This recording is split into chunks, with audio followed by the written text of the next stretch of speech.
Oh, yeah. You know what time it is, baby. The Fantasy Authority. We are here on Wednesday night doing this shit live. Coming at you live for the 2021 NFL free agency reactions. And before y'all go crazy, listen, I know the family. They know my love for the Chicago Bears and everything. So before y'all jump in the comments, start getting at my head, all right? We got a lot more to talk about, a lot more to discuss. We'll get into that news in a little bit. But Ryan Williams here at Ryan Alexander _W is where you can find me on Twitter. And man, I'm happy to be hosting the show as Cody has so graciously given me the wheel here. Shout out to Cody Kutzer, my boy at C Kutzer FF is where you can find him on Twitter. Kevin Steele, the Godfather, joining us. Fantasy Rat 13. My boy Robbie Jeffries at NFL Robbie is where you can find him on Twitter. And then joined by Christian Welsh. Christian, first time on the podcast, is that correct, right? First time, new guy. First time. Man, podcast virgin with the TFA. Boy, we're about to get lit for you guys on this fantasy reaction show. You guys can follow Christian at Evil Empire FF. Been doing some great work for us. Make sure you guys are checking out all his work, fantasyauthority.com. Check out the YouTube channel if you're watching this now. What are you doing? Subscribe to the channel if you're not already. Like the video if you haven't already. And if you give us a thumbs down, I'm going to find you. Trust and believe. I'm going to find you. We're going to at you, but we appreciate the traction anyway. Comment on the video. Walido, I see you in the chat. What's up, brother? Let's get into this NFL free agency reaction. It's Wednesday, boys. It's St. Patrick's Day. I can't wait for you guys to tell me who's got the luck of the Irish, but it's been crazy, right? We haven't seen lately is when the splashes have been coming in. I feel like late at night, we got the Curtis Samuel to Washington news happening. So many other things that have been happening around. But so before we get in, I just want to keep it as an open forum. Like, what is one free agency signing that has stood out to you thus far, as we're still early on in the process? And of course, the Patriots, they did all their tampering early, got their signings. But Christian, since you are, this is your first time, let's start it right off the bat, man. Talk to me. And who are you loving? What signing are you loving as of right now? Well, obviously, the biggest move of the free agency period so far is my Falcons trading for Lee Smith. Giving the Bills a seventh-round pick, bringing in Lee Smith, just an incredible move for the Falcons. No, but seriously, for me, it's the Curtis Samuel move tonight. I feel like the past couple of days, we've all been kind of getting restless, waiting on one of these big wide receiver dominoes to fall. And it happens today with Curtis Samuel, and in my opinion, goes to a really good spot for him in Washington. Back with his college teammate, Terry McLaurin from Ohio State, back with his old head coach from Carolina, Ron Rivera. And for me, I'm getting excited about that offense, thinking about Gibson and McLaurin and Samuel. And, now you got Fitzpatrick who's willing to sling it. So for me, the Samuel signing's what's really got me fired up today. Yeah, love that signing, and definitely want to dive into all of these signings here and what their impact means for fantasy, what we can get excited about. I'm curious to hear Robbie talk about the running back situation there in Indy, of what's going on and kind of what's been on the tea leaves and traction there. Robbie, I'll toss it to you right now, man. Just talk to me about one free agency signing that you're excited for from anything, from an NFL standpoint, dynasty, redraft. Talk to us. Oh, absolutely, man. There's, the running backs. I mean, you just hit there. We're a little slow on them. We got the Aaron Jones right away, even before the what is it called, the legal tampering time, right? Like, we get some Aaron Jones news, and then it's pretty quiet. We get a little bit of Jamal Williams, a little bit of Carlos Hyde, and some other signings. But I'm waiting for my guy Christopher Carson to get signed. That's the guy I'm waiting for. It doesn't sound like the Seahawks are bringing him back. So I'm actually flipping the script on you. I'm bringing up somebody who has not yet been signed, Christopher Carson. I'm looking for him to still get with a team. I'm hoping that the Cardinals are still out there. They're still looking for somebody maybe to pair up with Chase Edmonds there. Let's see what they do. Let's see if he can land with a good spot.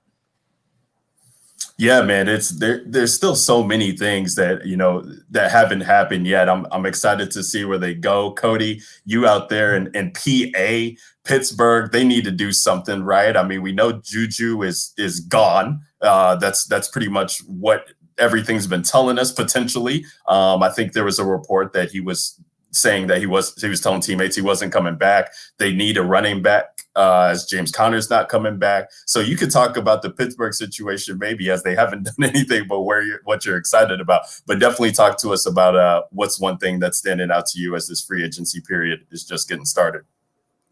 Well, first of all, you must have missed the news that Ray McLeod has been re-signed. Yes, Ray McLeod coming back, 1-year deal. Fire up the wagons, get the Super Bowl banners ready to go. We got Ray McLeod coming back, going to be the difference maker. Now that Juju's going to be gone, he can finally step into the light. Trash. Don't get me started. This is going to end up being the Steeler hour, and we don't have time for my salty ass tears. But Corey Davis is a guy that I'm excited about in terms of being able to get a bigger opportunity with the Jets. I mean, had a really solid season last year. I don't even think he even eclipse 100 targets. I think he was around like the high 90s. I want to say like he should be getting into triple digits now, going with the Jets. Like that defense, even with the signing of Carl Lawson and a couple of those other pieces they have, like that's still not going to be a good defense. And whether it's Sam Darnold, whether it's Russ Wilson, Zach Wilson, whoever ends up being the quarterback, I think with the staff that they have in place, they're like all the play action they're going to be running. I'm excited to see what Corey Davis and Denzel Mims are able to do in that offense. So Corey Davis is one that sticks out to me. Yeah, nice. I mean, you definitely potential for maybe something to happen there in New York if they could get that quarterback situation right with Sam Darnold, basically 1 foot out the door. Maybe they, make a splash trade, or they do something at 2, or they do a draft day trade. So many options for the Jets to go. They'll probably find a way to screw it up, even with Adam Gase not at the helm. Godfather, Mr. Kevin Steele, talk to me, man. What's your favorite signing? The Kyle Long to the Chiefs? Give you some offensive line help, or what we got going on there with you over in Kansas City? They've all been pretty fucking terrible, to be honest with you, so far. Like, there hasn't been really anything that's really happened. There's been really nothing exciting that's happened. I mean, the fun got taken out of it when all the guys got franchise tagged, and then Aaron Jones went back to the Packers. Like, the running backs are pretty much just a bunch of dudes. There was nobody there that, like, really got me excited about. Chris Carson's a guy. I mean, he's not anything special or exciting. Depending on where he goes, okay, maybe, he's like an RB2. Leonard Fournette sounds like he has some people that want him. But, I mean, the rest of this list of running backs is a bunch of fucking just real jags or guys that are has-beens and aren't healthy anymore. The quarterbacks, there's no impact quarterbacks. The only thing that really is out there is the wide receivers. But that list got taken down a notch once Chris Godwin and Allen Robinson, got franchise tagged. But, Kenny Golladay sounds like he's going to go to the Giants. I don't hate that, but it's also not as exciting as some other places he could have went to. Juju, it sounds like he's going to go to the Raiders. I think that sounds like the most likely landing spot, and it's probably a good fit for what he does. But we haven't really heard a whole lot about Will Fuller, but I think a lot of these guys are probably going to end up signing. Maybe Kenny Golladay gets a big time deal, and I think that's why he's going to go to the Giants, because he's just chasing that money. But most of these guys are probably going to get like 1-year deals, because the NFL draft is so deep with wide receivers. Why the hell would you spend high? Do you really want to pay Will Fuller, top dollar? No. Why the fuck? Why would you do that? If you're drafting high, take a wide receiver, right. Or you could take one late. You could take one in the second round. Like, this wide receiver class is so damn deep. I'm not paying Will Fuller, 16, 17 million, and especially after what the Patriots did by overpaying Nelson Agholor by a ridiculous amount. And set the market. If that's what he's getting, like if I'm Will Fuller, I'm like, well, I want $18 million, and if I'm an NFL team, I'm not paying you $18 million. He can never stay healthy unless he's on PEDs. So you can't mess with that. And so past that, like, who else is there to really be excited about in this class? T.Y. Hilton, who's 40, AJ Green, like, it's just not as exciting as it was. And then the tight ends, of course, the Patriots have to ruin everything and sign Jonnu and Hunter Henry. And so, we'll have to see what happens there. But I don't know, like, this free agency class was like looking like really exciting at the beginning, and then like it just quickly got the air taken out of it, which some of the things that have happened. Now, the most exciting thing that could really happen is when Desean Watson gets traded, and I hope it's the Panthers. I think that's the best landing spot he could possibly land in. I would love to see him in that offense with DJ Moore, and Robbie Anderson, and hopefully, they take somebody later in the draft, because I think they need one more wide receiver there. Yeah, no, that would be instant, skyrocket stock for everybody. I mean, Christian McCaffrey is Christian McCaffrey, but definitely the wide receiver position there with, like you said, DJ Moore, even losing Curtis Samuel, and Robbie Anderson. I mean, think about what Robbie Anderson is able to do with that deep ball, and how much Watson, was loving to throw deep to Will Fuller, loving to throw deep to Brandon Cooks, and Robbie Anderson was looking like he was going to be a solid, top 24 fantasy wide receiver to kind of start the year with Teddy Bridgewater. So it would just be wheels up for him there if Watson landed in Carolina. Speaking of the quarterbacks, okay, let's talk about this from a positional standpoint here. Not to bury the lead, but Taysom Hill getting 4 for 160. No, I'm just kidding. Andy Dalton getting that 1-year deal here in Chicago. Not anything fun. Missing out on the Russ sweepstakes here in Chicago has got a lot of people chirping at the bit for Ryan Pace's job, Matt Nagy's job. And, for me being a first-time season ticket holder this year, was very excited at the potential, only to be devastated. As usual, but we got a lot to talk about there. The Saints, even with these deals, I mean, the deal for Taysom Hill, 4 years, 140, all the years voidable, as you led me to saying that, Cody, there. I think that was a huge, there's so many. Kev, you're the one that breaks it down great for me about these contracts and how teams move money around, and how the contracts really don't end up being what they look like, and people just, get tied to these numbers. But the Saints could still be in a position. Listen, Drew Brees has retired. They're bringing back Jameis, but only for 1 year. Taysom they can move that around, and they could still potentially be players maybe in the Russell Wilson sweepstakes. Who knows? It sounds like Pete Carroll and company are standing firm not to move them, but we know that Russ wants out. That would be exciting for fantasy.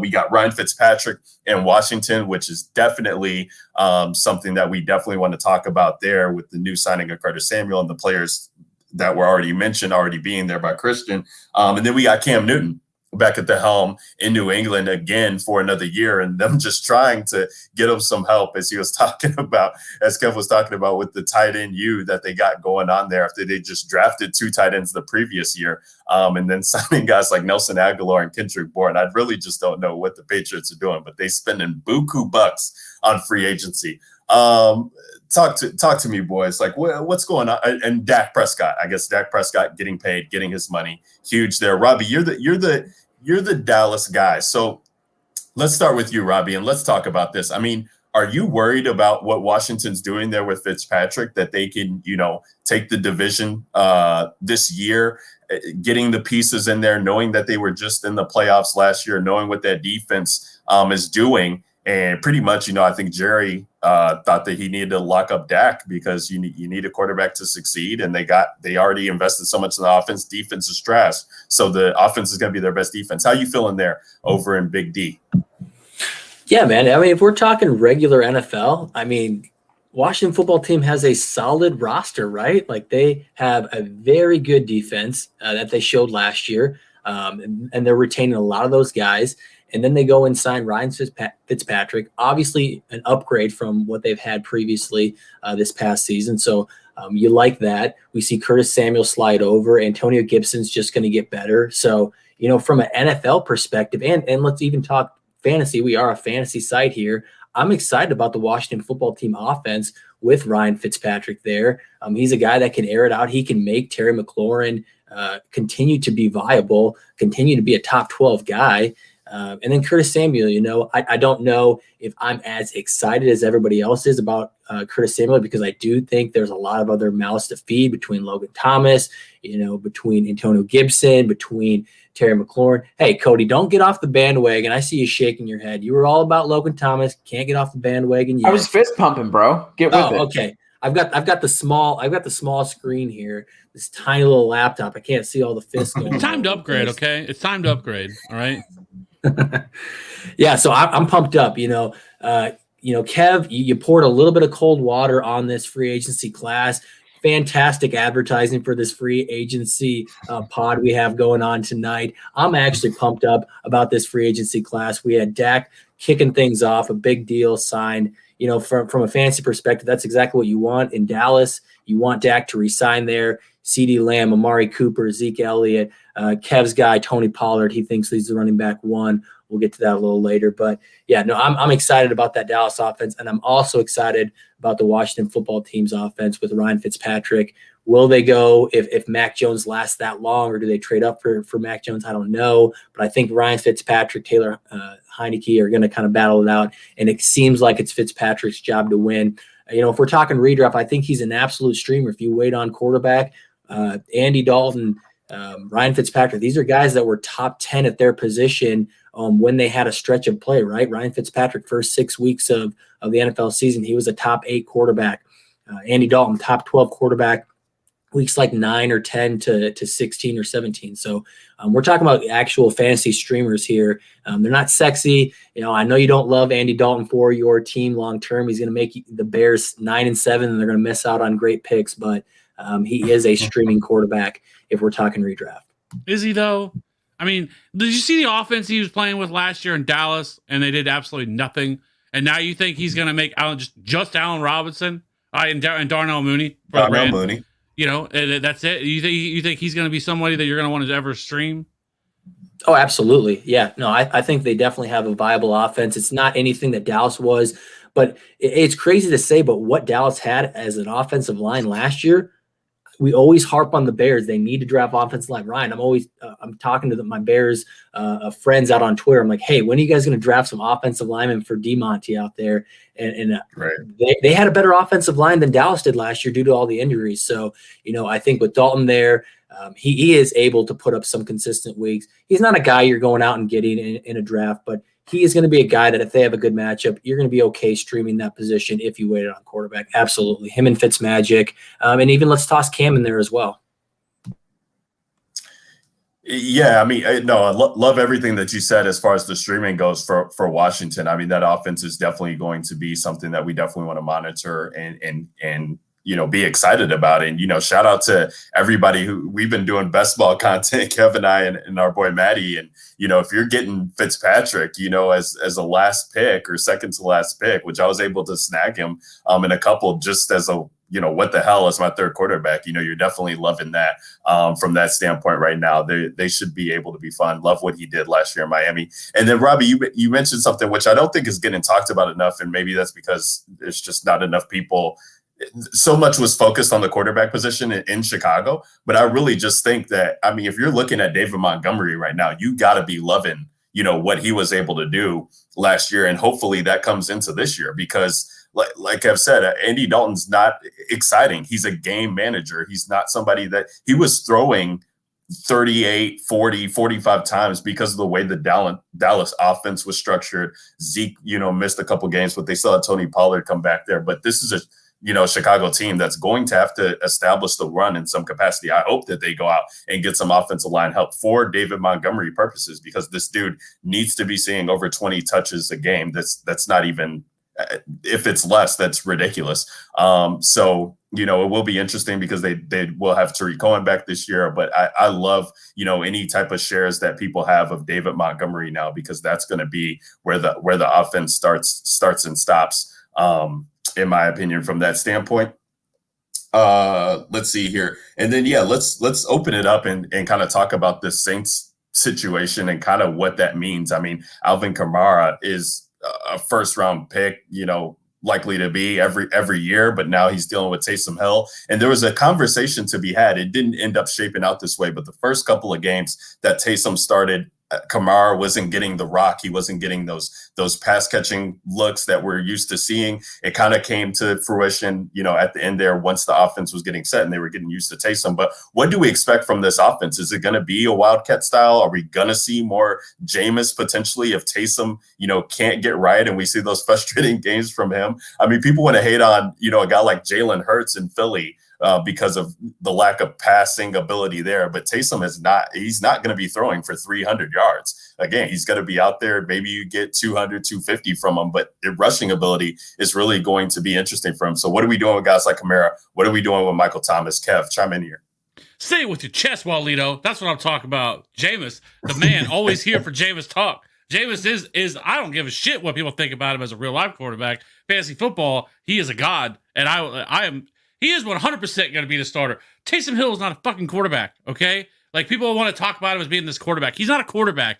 He's fucking terrible as a quarterback. He had one game last year against the disgustingly bad, no offense, Christian, Atlanta fucking defense, and torched them. But other than that, he didn't do a damn thing. But yeah, he can run. Cool. That's all he can do. If you're into Team Tebow, I guess you're down with that. But like, it's just not my thing. Like, Jameis Winston, easy. It's 100%. He is a more athletic Tim Tebow. He is not a quarterback. Okay, he is not. And over a full season, that is going to come out. And if Sean Payton has this hard on for him, and if he's going to stick with him, it is going to be a big mistake. And Jameis is going to take over that team. He is the quarterback they need to stick with. They want to continue doing their little trick plays and all their little stuff they're doing with him. Keep him there. He's a gadget. That's all he is. He is not a quarterback. And he's not somebody over a long haul, over a full season. That's who you want to tie your boat to. So it is 100% Jameis. And so I am not worried. And I hope Alvin Kamara's value drops. And I hope people are lower on him because of it. Because Alvin Kamara is 100% still a top 5 running back. And anybody who drops him down further than that, I've seen people talk about not taking him in the first round. Get all the way the fuck out of here with that.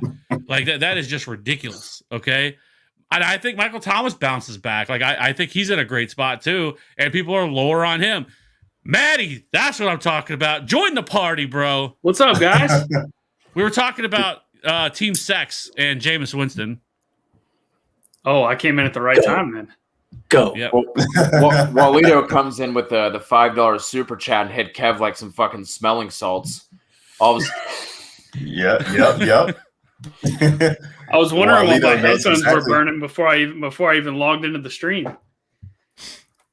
Yeah, I thought you were, your ears were itching. That Maddie sense was tingling, and you're like, "Let me jump on. I didn't even have to ask. I was gonna shoot Kev a message, be like, "Yo, I'm about to hop on," but I was like, "Let me just hop in." I figured he was talking about Jameis Winston. Oh, always. Yeah. Shout out to Matt here, who's in the chat, getting after him. A little rivalry there. I don't with give him a being, shit how many it's in interceptions St. he threw. Louis, Kev. Little St. Louis and KC that's rivalry. why. Have you seen St. Louis? The fucking dumpster over there.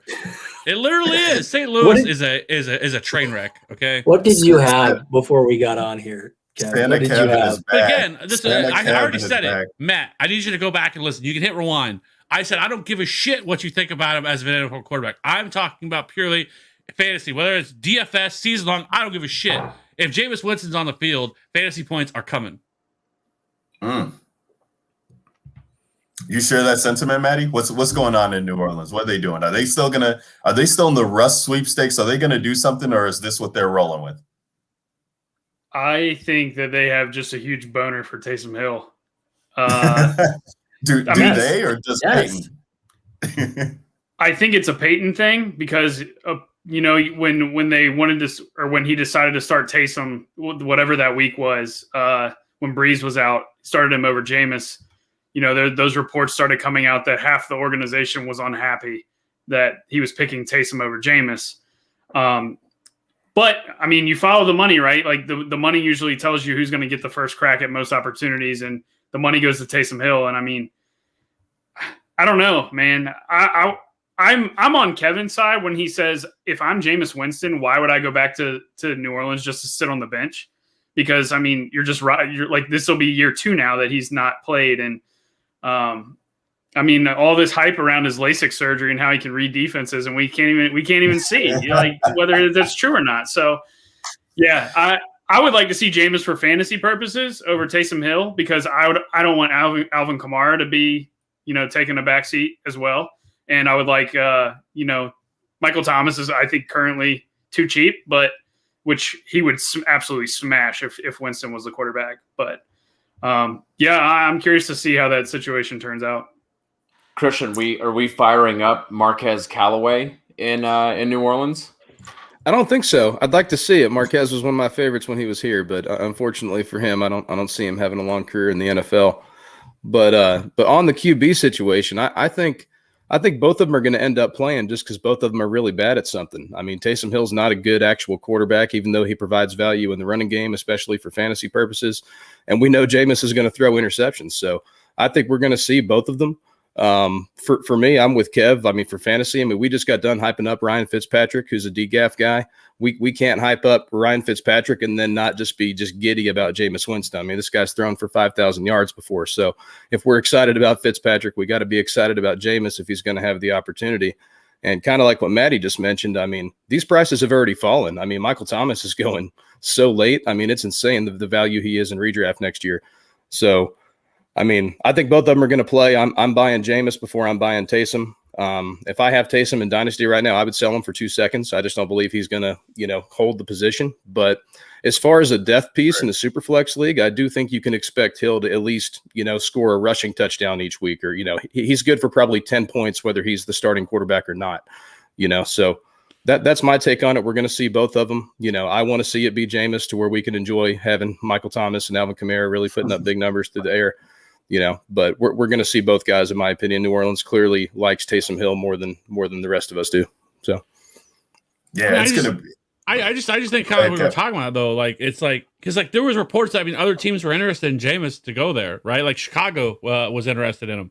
Why would you go to New Orleans and sit on the bench? Like I feel like there had to be a conversation there. Like, yes, you are likely going to be the starter. That's what's been a lot has been talked about since the end of last year, was that Jameis was going to be the starter this year. There's been multiple reports from beats and everything else that have said that. I just can't imagine him coming back and I'm just going to sit on the bench again. I'm going to chill here. I could have been a starter in Chicago because he's not old. It's not like he's 34 or 35. He's still 28, 29 years old. So he still has time to resurrect his career. And, I just can't imagine that he would have just said, you know what, I'm going to go here. I'm going to sit on the bench. I'm not going to start.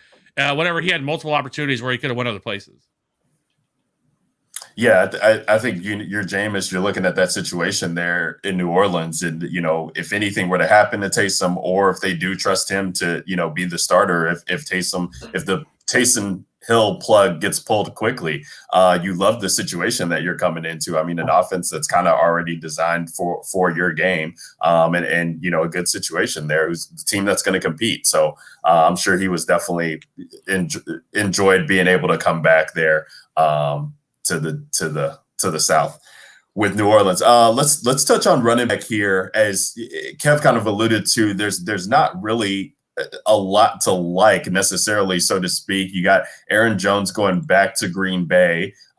Green Bay still no wide receiver, still making the 2020 draft look ridiculous, bringing back Aaron Jones for the money. But I guess Aaron Rodgers will be happy about that, as we were talking, me, Kev, and Maddie last week about the target share that Aaron Jones was seeing and possibly leaving behind. And Aaron Rodgers loves to get him involved. So that will be something to watch, where Aaron Jones is going. Jamal Williams, the counterback there, he's going to divisional rival in the Lions. So hopefully he likes how kneecaps taste, as he's going to be there in Detroit. And I saw a lot of traction with, where do we put Deandre Swift, and this is going to affect his value and things of that nature. Robbie, Cody, and Christian, I'll let you guys talk about that, because there was a lot of dynasty talk to be had there from Deandre Swift, who was touted as the best back coming out last year. So it's just crazy. I feel like this guy's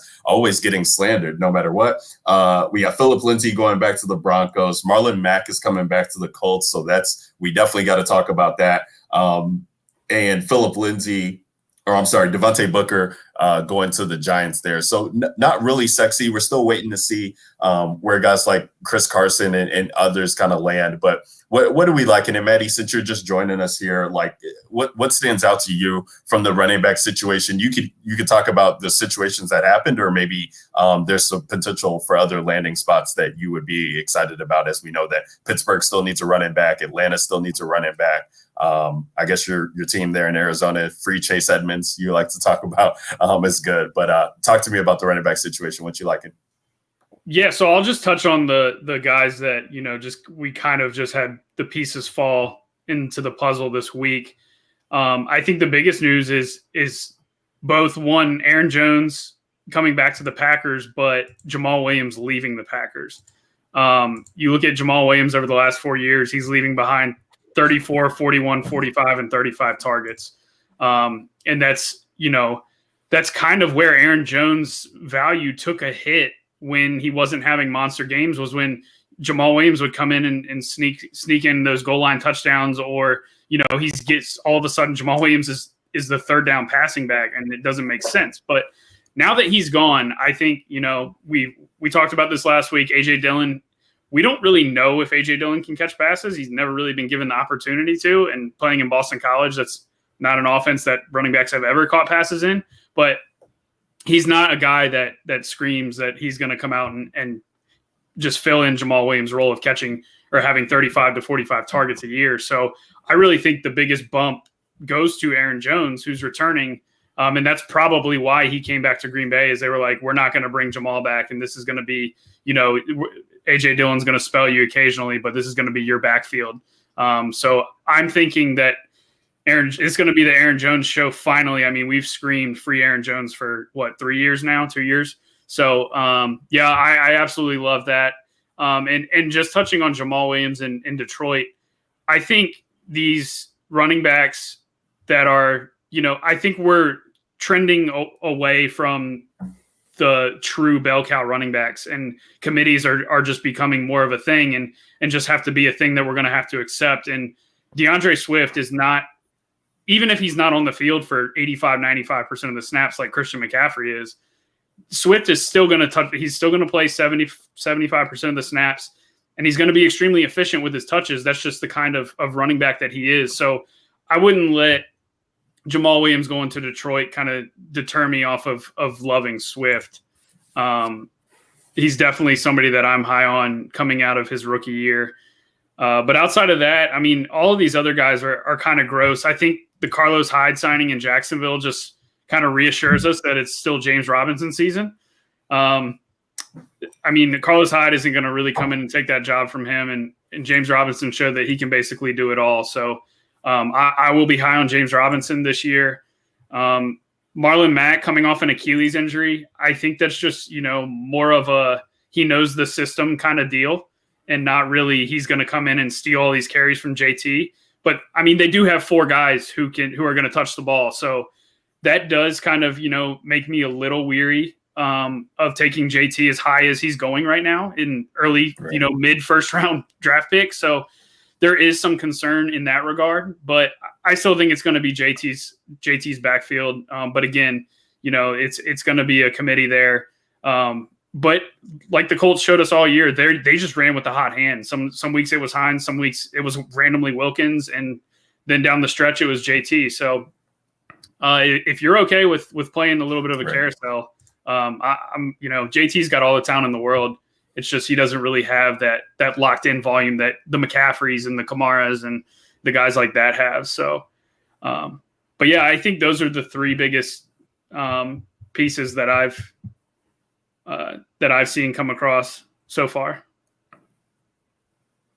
Yeah, let's stay on the Indy topic there. I mean, they got a new quarterback in Carson Wentz. They're gonna have, they have this 4-headed running back situation there. Wide receivers, they're gonna have Paris Campbell coming back. T.Y. Hilton's gone, but you got Michael Pittman, the rookie there, and this is an offense that I don't think we know enough about at this point in time. So, especially from a dynasty standpoint, guys at the top of my screen, Cody, Robbie, and Christian, like, you touch on this from a dynasty perspective of how people should be feeling about Jonathan Taylor, and let's touch on it from a redraft perspective of just what are we to trust in this offense going forward with so many, basically a new look Colts that we should be expecting on offense.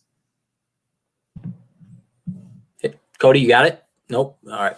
So, I think the interesting thing is that I view the Marlon Mack signing the same as the Carlos Hyde signing. If you're not worried about Carlos Hyde for James Robinson, you're not worried about Marlon Mack for Jonathan Taylor. They're similar backs. They're going to spell them occasionally. They're going to keep their snap share at a reasonable level, but they're not taking away the majority of work, right? Maddie, I loved everything you said about Aaron Jones and Jamal Williams. The one pushback I'd have is when you get to Jonathan Taylor, Wilkins is not going to play. At this point, they're not going to have a 4-back system, right? One of these guys is probably going to be inactive. I mean, Jonathan Wilkins was getting 2 carries a game the last 6 or 7 weeks, so we're not worried about him. We're worried about Hines, definitely from a receiving perspective. I think that's a take that's valid in Jonathan Taylor's workload of that Colts offense. That's definitely something to keep in mind. Mack is probably a change of pace back. I don't think he's a threat to his overall carries. He's probably the same type of back that Jamal Williams is to Deandre Swift. He's going to spell him. He's going to get 5 to 7 touches a game, a couple more here or there. And basically they're just building that backfield, right? Like, we knew that the Jaguars are going to have to add somebody. And honestly, if you're a James Robinson fan, you're probably celebrating because Carlos Hyde is good enough where maybe they don't address anybody else. Maybe they don't add anybody else the rest of this offseason. And you're like, okay, James Robinson loses a couple of carries to that because he was basically the only show in town, right, in Jacksonville. He was the only guy getting everything, the receiving work, the rushing work. I mean, I think he had 86% of their rushing carries the entire season. That had to come down, right? So if you say, okay, Carlos Hyde comes in, that goes down, but his efficiency stays the same. He continues with a decent percentage of that receiving work. If they don't bring in another receiving back, maybe splits a little bit with some other backs there lower on the totem pole. You know, that's a big win for James Robinson, I think, is seeing that Carlos Hyde signing. So, you know, dynasty-wise, I'm still fine with Swift. Again, we have a backup running back in Jamal Williams. We have a backup running back in Marlon Mack. I'm not worried about these guys long-term. So, yeah, I'm fine with them dynasty-wise long-term. Christian, you feeling the same way about the running back situations? And talk to me, Christian, because I'm still getting to know you, man. Just following you on Twitter and seeing the interactions in our sub chats there behind the scenes. Like, talk to me about your feelings here on the situation here, and maybe, you know, of those 3, who would you most be excited about, either from a redraft standpoint or for dynasty purposes, when we're talking about a Deandre Swift, got a new quarterback, Jonathan Taylor, who, you know, always talked about on Twitter, and now has a new quarterback. And then you got James Robinson, who's going to have a new quarterback in a new situation. So fun to kind of dissect these guys and kind of, you know, see how people are feeling and where they should be wanting to necessarily take them and or rank them for themselves. Yeah, so for me with those 3, I mean, I would rank them 1, Taylor, 2, Swift, 3, Robinson. For me, I had Taylor 1 pre-draft in last year's class coming out. I mean, he's just a freak athlete, you know, track athlete in school. Kind of looks like Saquon Barkley a little bit in the tights and everything too for the combine. So I mean, he's just a freak compared to the other guys in the class. DeAndre Swift is another one. Like I was shocked when the Chiefs took Hilaire instead of Swift. I thought Swift going to the Chiefs was going to be great. So for me, like last year, people faded Swift way too much in the rookie draft because of landing spot, just like A.J. Brown the year before. So for me, you know, kind of jump into the Colts situation, I try to trust the talent and not worry about who's in front of them right then. It reminds me when Nick Chubb was a rookie and Carlos Hyde was in Cleveland. There were people that were concerned about Carlos Hyde, you know, with Nick Chubb. I mean, that's not something that you do. So I'm not worried about Marlon Mack. I'm not worried about Wilkins. And again, Hines is a good receiving back, a lot like Cohen in Chicago. I mean, he's going to be there, but look at the Colts receivers. I mean, there's some guys I like. I mean, I think people like Michael Pittman. Paris Campbell, I loved coming out. I mean, he was drafted ahead of Terry McLaurin from the same school. I mean, so Paris Campbell had some serious draft capital, was a serious prospect coming out, but he's been injured for 2 years. So there's some talent in that wide receiver room, but it's one of the most unproven receiver rooms in the league. I've seen some chatter on Twitter today that they may be considering bringing Hilton back, so it may be the same receiver room from last year. So, I mean, with Wentz there, who, you know, was pretty shaky to say the least last year, and, you know, a somewhat unproven receiver room, I think that Taylor does have the ceiling to still see, you know, some receptions, you know, and still have Hines get hits. You know, I just think that they're going to have to rely on the short game a little bit longer, a little bit more so than the long game there with the passing game.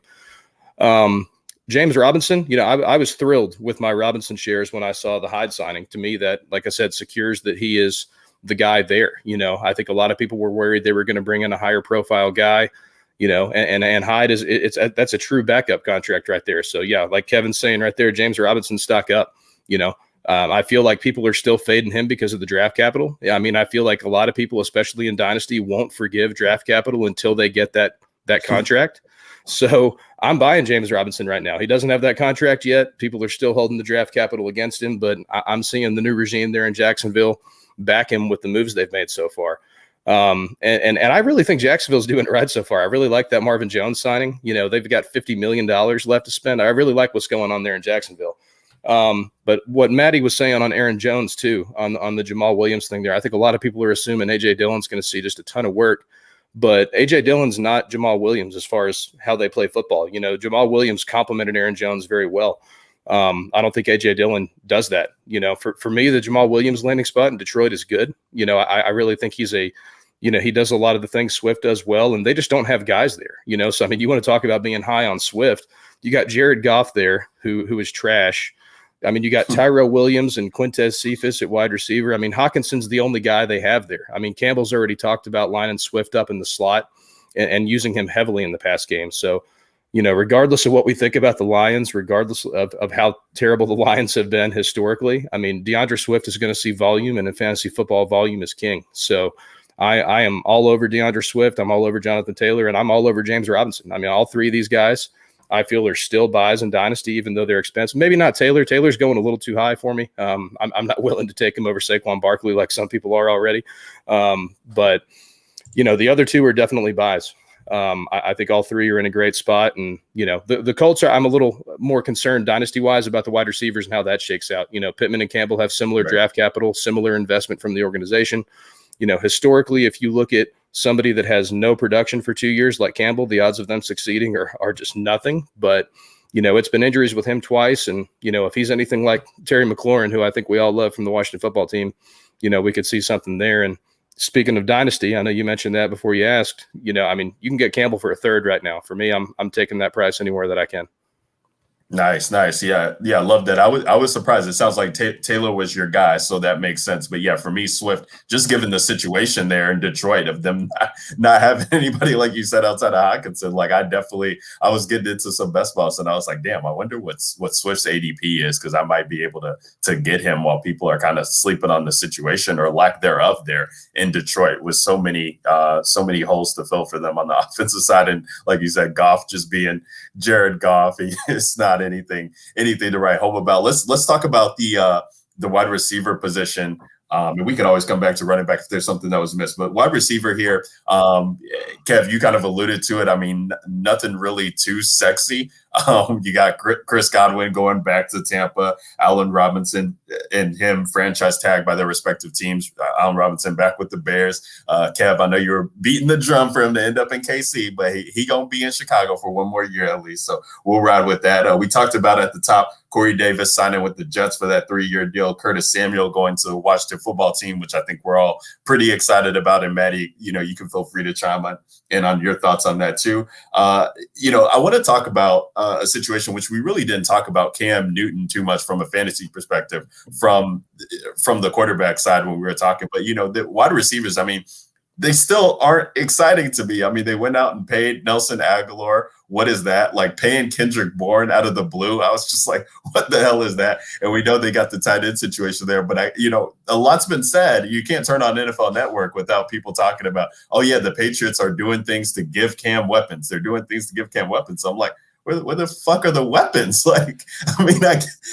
guess we'll see. But you got to – I guess you trust Hunter Henry, right, just because of the talent that he is. And I think, you're looking at possible – maybe he's getting some red zone looks inside the 20. I think inside the 5, we really don't know what will happen. Cam's probably going to take his Superman to get those rushing touchdowns. But this situation here in New England, I'm not really sure what's going on. Want to get your guys' thoughts on that. And then we touched on Tyrone Williams signing with the Lions, and then Emmanuel Sanders signing with the Bills is kind of a sneaky landing spot for him. The guy looked like he still had juice in the tank. I think people were excited about what this could mean for Gabe Davis with John Brown on the way out. Maybe he ends up in Las Vegas with the Raiders or what have you. But he should be able, to definitely get some looks there from Josh Allen. I think he'll definitely be excited to have a guy like Emmanuel Sanders to throw the ball to, who legit catches everything that comes his way. I feel like he'll definitely have some big boom weeks. So I'm excited to get him in best ball late. But let's open it up and talk about the wide receivers. Kev, I see you chomping at the bit here. I mean, where do you want to start, man? Talk to me about the Patriots. You want to pour one out for Allen Robinson? What are we doing, man? What is bullshit that Allen Robinson got for let that man go, okay? Let him go to a good spot. Let him be with an actual good quarterback. The guy's had the worst luck of the worst possible quarterback you could ever have in a player's career and still ball out. I saw a poll on Twitter where you had to choose who's the best quarterback Allen Robinson has played with. And my God. I wanted to puke at having to pick. Was it Robbie? Was that yours? No, that was mine. I could actually read the results if y'all want to hear that. Yeah, let's hear it. Let's hear the results. Yeah, so let me pull it up real quick. So this is an exhilarating poll right here. So to give everybody the options, I mean, here's the 4 options of the best quarterback Allen Robinson's ever had. We got Blake Bortles, we got Mitch Trubisky, we got Nick Foles, and we got Andy Dalton. So that is literally that is a goddamn crime. Like that is truthfully. And Allen Robinson has been as good as he's been. It's the crazy thing. It's ridiculous. Yeah. At the end of his career, if he's just borderline Hall of Fame, man, we need to give that guy the bump because he of what should he be endured. Hall of Fame and borderline. Yeah. What he's done, he made like Blake Bortles. Like we forget, like it's easy to shit on Blake Bortles too, but like he was a year in year out QB1 every year. He would just somehow find his way into a QB1 situation every year. Right. He invented garbage time points. I think it was Blake Bortles that invented that. Yeah, but he came through. For sure, Robbie. But you know what? At the end of the day, I think we all can just say, fuck Ryan Pace. Like, he is the worst GM in all of football. How does that man still have a job? Is beyond me. Like, I don't know what they're doing there in Chicago. Get that man out of town because Ryan Pace is the worst GM in all of the league. But yeah, that's not really what I was talking about. What I think what happened with the Patriots, honestly, is nobody wants to go there. And so they have to overpay these guys to be able to get them to come. Because like there's no way that you can look at me and tell me that that any other team in the league was paying Nelson Agholor $11 or $13 million a year. None. But they have to overpay these guys because it was such an unattractive landing spot that nobody was going to go there unless they absolutely overpaid them.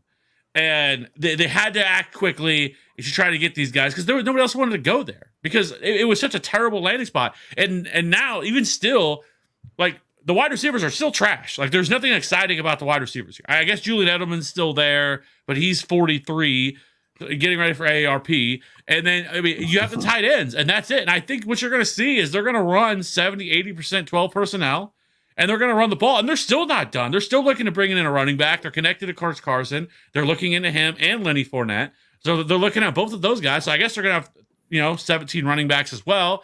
And it's just going to be all running backs and tight ends. But I know people are talking about how this is such a, how like I've heard people like, oh, the Patriots are a playoff team now. I'm like, no, they're fucking not. Like, I hope Cam Newton bounces back. Like, I think last year was, the COVID shortened year, having no opportunity to work. And I know this offense is one of the most complex offenses, and it takes players at least a couple of years to really pick this up. To ask him to come in and do what he did, he looked good early, and then right after he got put on the COVID list is when the wheels fell off, and he was terrible from there on out. I still think Cam Newton is better than what people give him credit for. I don't think that he's completely done. I don't think that. I think they're going to have to be a ball control offense. They're going to run the football. They're going to lean on the defense. They have spent a lot of money on the defense. They're going to get some of those pieces back that opted out last year. So I think they could win 8-9 games, something like that. But this offense still isn't anything to like be truly excited about. Like I think Cam, if you wanted to, like in terms of fantasy purposes, like you just like you're not stacking them with nobody because I think the tight ends pretty much kind of cannibalize each other a little bit in terms of, so like neither one of them are all that exciting to me. If I had to choose one, it's Hunter Henry, but it's close. And then the wide receivers are trash. So, and I have no faith that Bill Belichick can draft any wide receiver because there's nothing to say that he can. I think it's Not going to like be first round pick, N'Keal Harry. Come on now. Who's on the block? Who's on the block as we speak? Oh man, that's fun. That's fun. Maddie, go ahead. No, I was just going to say I think it's going to be a much better real life offense than it is going to be a fantasy offense. I think all the pieces they've brought in kind of complement each other. You've got Agholor, who can kind of stretch the field. Kendrick Bourne's more of a possession receiver. The two tight ends, I think they are going to run a lot of 12 personnel. But Jonnu's really flexible with where he lines up. They can probably line him up in the backfield some as like a fullback style and run some, wheel routes and screens out of that kind of formation.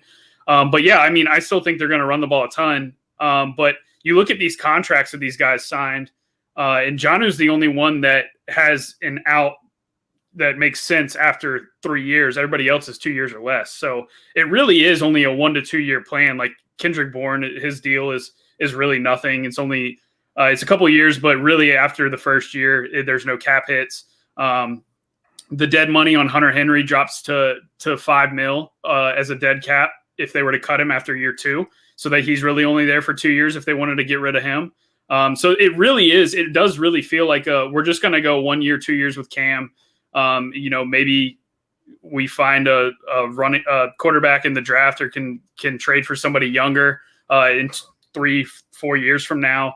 We'll figure it out then, but it does feel like, they are going to try to make a run. They do have the defensive pieces. They just brought Judon on from Baltimore. So I think they're going to be a better actual football team than they will be for fantasy. And I do think that the pieces they brought in definitely, kind of correlate well with each other's skill sets, and one guy kind of does what other guys can't. And I think that they'll do a very good job of kind of scheming those abilities for those players. But yeah, I wouldn't go overboard in terms of drafting them in fantasy. Yeah, if I can piggyback off that, because I think Matt makes a great point, and Kev does as well.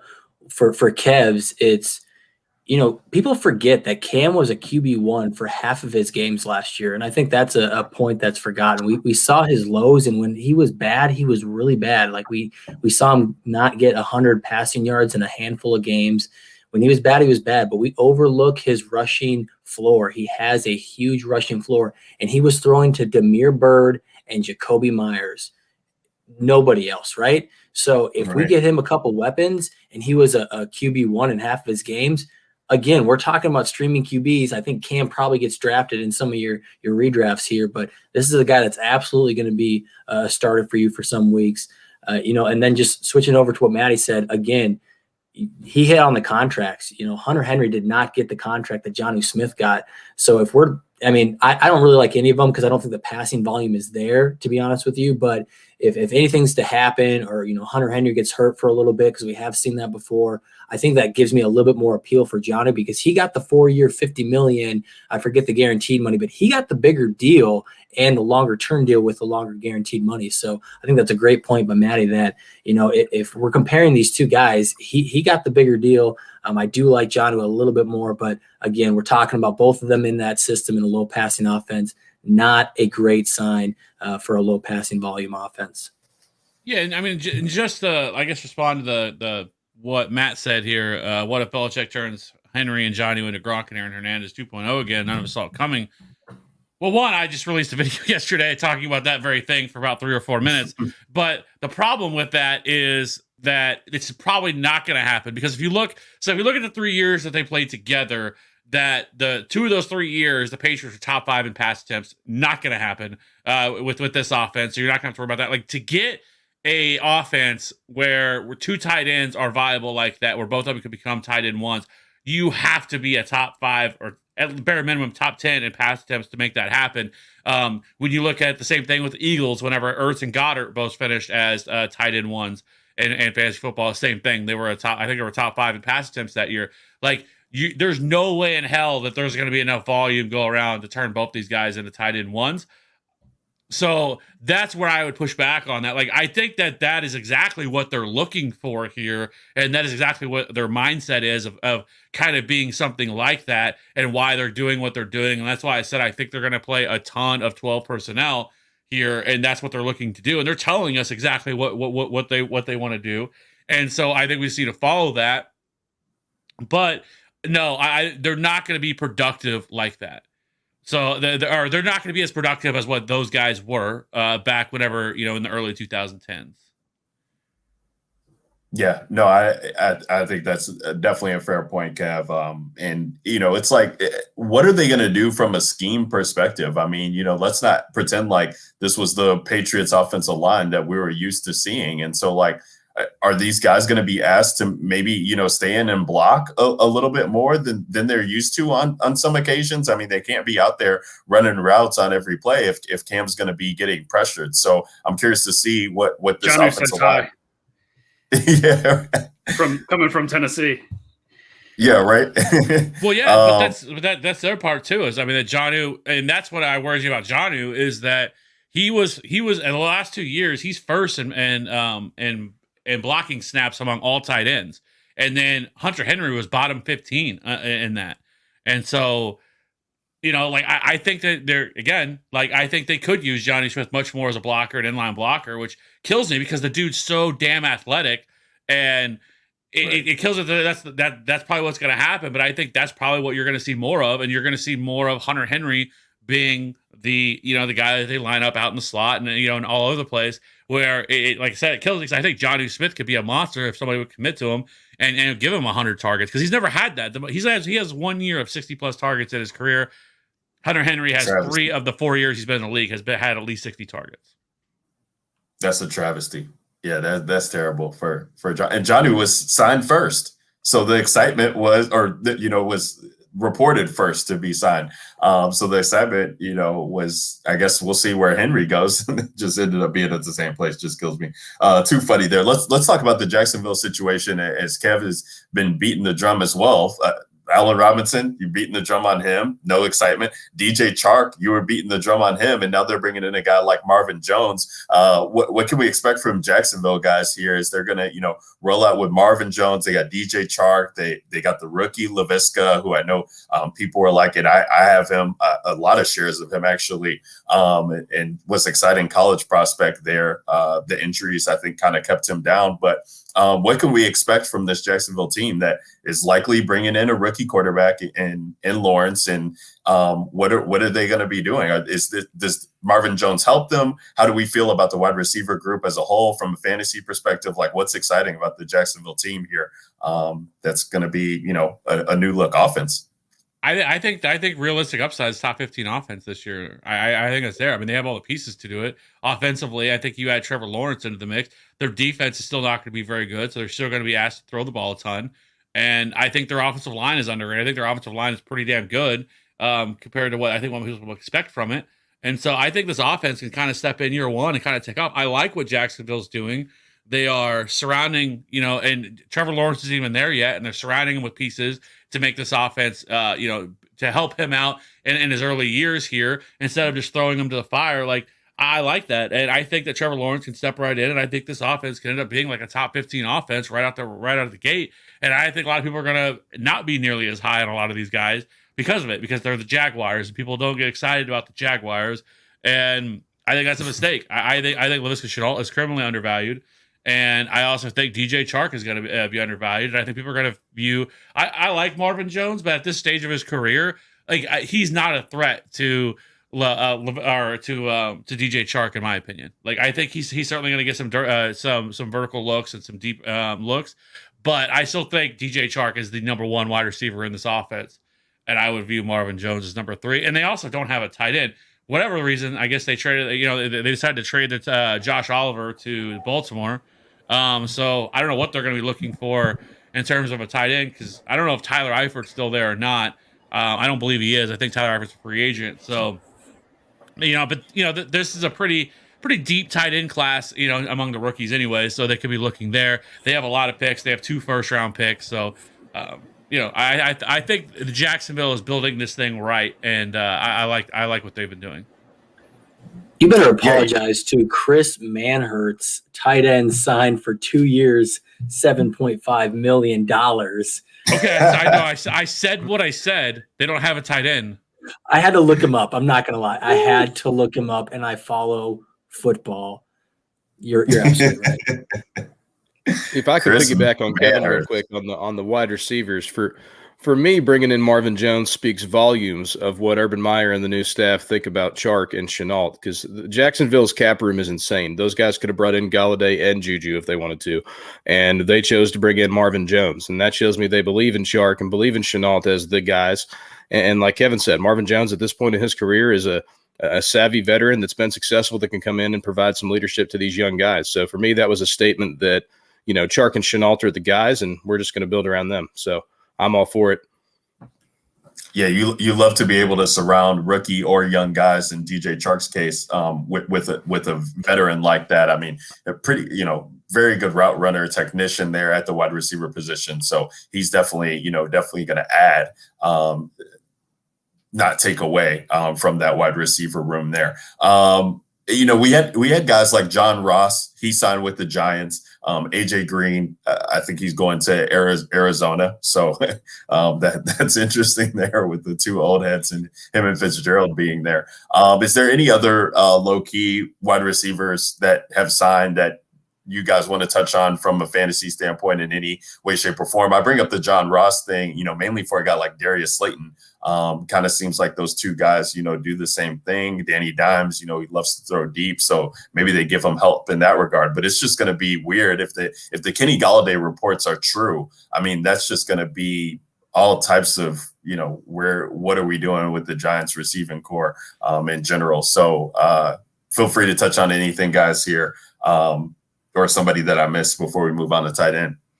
I was going to say really quickly, word on the street, Chark is not going to get traded. Khan came out himself and said, that's bullshit. He's not going anywhere. So I just wanted to say that really quickly. He's not getting traded to the Ravens. That was some fake report by one of those, fake insider on Twitter that put that out. Cloud chasers. So, yeah, that was bullshit. So I will. I'll throw John Brown's hat in the ring. I like. Right. I really like him in Las Vegas. I think that it's a pretty seamless transition to just play the role Agholor was playing. It's easy to just keep everybody else in their same spots. Like Ruggs doesn't have to learn a new role or do anything different. He just continues to stretch the field. And John Brown has a little bit more of a full route. Yeah, sit on the bench. And John Brown has more of a full route tree, which, Agholor kind of showed last year that he wasn't just a deep threat. So, I think the John Brown fit he could just replace the loss they get from Agholor, and Agholor smashed with them last year. So, yeah, that was the name I wanted to throw out to you guys, especially for best ball purposes with John Brown, because I think he's a better overall wide receiver than Nelson Agholor is. For redraft purposes, I don't really see a reason to go after somebody like John Brown, but it wouldn't surprise me if, week 2, week 3 rolls around and John Brown, we're talking about him as one of the hot waiver wire pickups for that week. I low key like that signing, like Maddie was saying, just kind of sliding into that Nelson Agholor role. And Kev, your boy Rashad Higgins reportedly coming back to Cleveland too. So, I know that'll be fun for you. Can we just make Keelan Cole to the Chiefs happen? That's what I want. Oh my God. That'll make my offseason. I would need a new Keelan Cole jersey. The one I would have would be dirty. Kev, every year you're talking about them bringing in a wide receiver.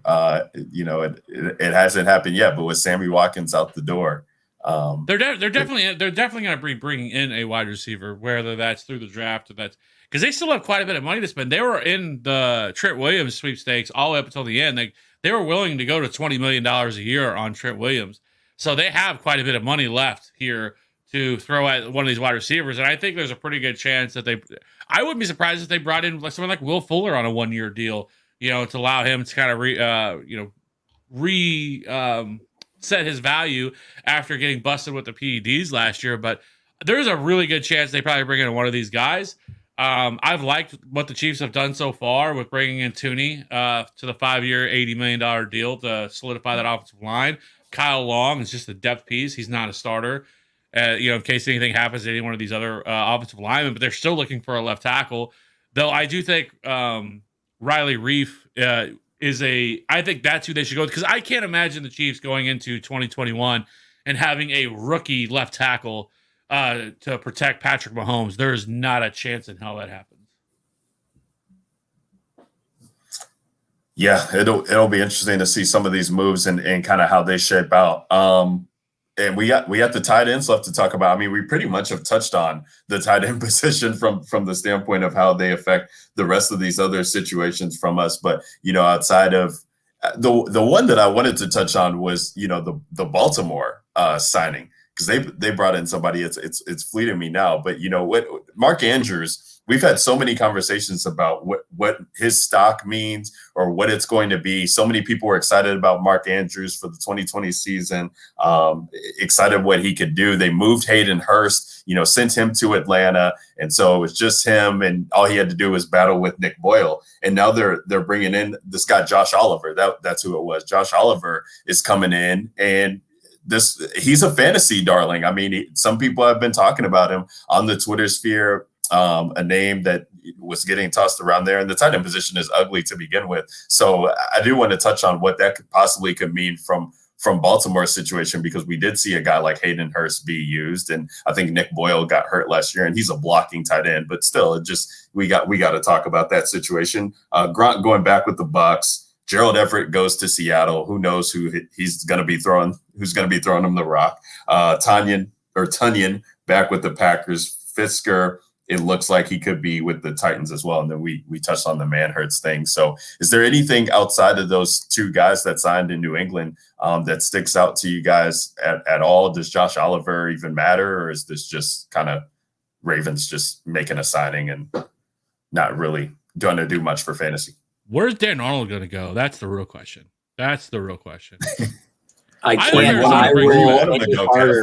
Hey, Robbie, this is a Dan Arnold safe place, so there will be no Dan Arnold negativity eye rolling. Okay, just remember that, dude. Yeah. I feel he's like the only one left. Gerald Everett went to Seattle. I mean, I guess Jared Cook's still out there. I guess he hasn't signed anywhere. Kyle Rudolph, but Gronk's off the board. Tyler Eifert's dead, and you have Dan Arnold. I think who's the best option here. He is the best tight end I think that's left right now that you could. That I think that you could. So. Where is Darren Arnold going to go? That's the question. If we're going to talk about Dan Arnold, we might as well start talking about Jesse James too. or we could talk about Zach Ertz, who's on. We could talk about Zach Ertz, and where do you think Zach Ertz lands? Because it sounds like he is going to be traded. They've allowed him to seek other places. Of course, the Chiefs are interested because the Chiefs are a smart franchise and going to go after everybody. New England. There's your wide receiver signing in KC, Kev. They'll just sign Zach Ertz. Well, the Chiefs are interested. Okay, but where do you think Zach Ertz lands? That's Indy. The question. Yeah, I mean, Indy kind of makes sense on the surface. Get back with Frank Wright there and Carson. Yeah, I think that's the obvious place. I mean, we mentioned Jacksonville really needs a tight end. I'd love to see Ertz go down there, or maybe Dan Arnold's the guy to go to Jacksonville. I mean, he showed well last year with Kyler. We need somebody to go to Jacksonville. But for me, I like the Gerald Everett signing. Gerald Everett's a guy I've always liked his talent. I've been one of the ones that thought he was better than Tyler Higbee all these years on the Rams split. It's only a 1-year deal he signed there in Seattle, but if Russell Wilson's still the quarterback, I think there's a chance Everett can make some noise, for tight end sake at least, and put up a decent year and maybe get a multi-year deal this next offseason. So I'm curious to see what Everett does out there in Seattle. Yeah, he's still pretty young, are they going to use him, though? That's the question. Are they actually going to use him? We'll see. Historically, they haven't treated tight end very well, but maybe there for a while, it looked like Will Dissly was getting heated up. Jacob Hollister was becoming a red zone threat. Maybe if they get one consistent guy in there that's really talented with Everett, we could see a tight end like 12 type season. I'm not shooting for the moon here, but maybe enough to get him a multi-year deal after this season. Jimmy Graham had 95 and 96 targets 2 years there and caught 10 touchdowns one of his 3 years. So possible. Yeah. We're talking about tight end here. We can't get too excited. Fire Pete Carroll. Yeah, send him to the moon. Pete Carroll needs to go to the sun. Send him and his fucking New Balance is out of town. Ryan, I don't know how you went through tight ends and failed to mention the Lee Smith acquisition by the Falcons. Again, that was by far the biggest acquisition of the offseason. Who? Let's not forget about that one. Speaking of voluntarily parted with a draft pick for Lee Smith. That's right. Like that is like the creative player that the name it just gives you. If you don't, you don't want to put a name in, it's like, oh, here, your guy's name is Lee Smith. Like that's who they traded for. Like what? I was thinking it was the Hall of Fame closer at first from baseball, but it wasn't. It was this random guy from the Bills. So if I was the Falcons, this is how I would handle the draft this year. If I was the Falcons, I would draft. So somebody tweeted this to me, and I went straight 6 to midnight, just rock hard when they sent this to me. It was Kyle Pitts in the first, and then Javonte Williams in the second, and I was like done, like spent, like that. There's no better start to a draft. If the Falcons don't do that, they should be kicked out of the league because it's right there for them. They could take Kyle Pitts in the first, and then Javonte in the second, and it would just be like pure sex. Yeah, but how many targets I agree with that. Going to see behind Lee Smith is the question.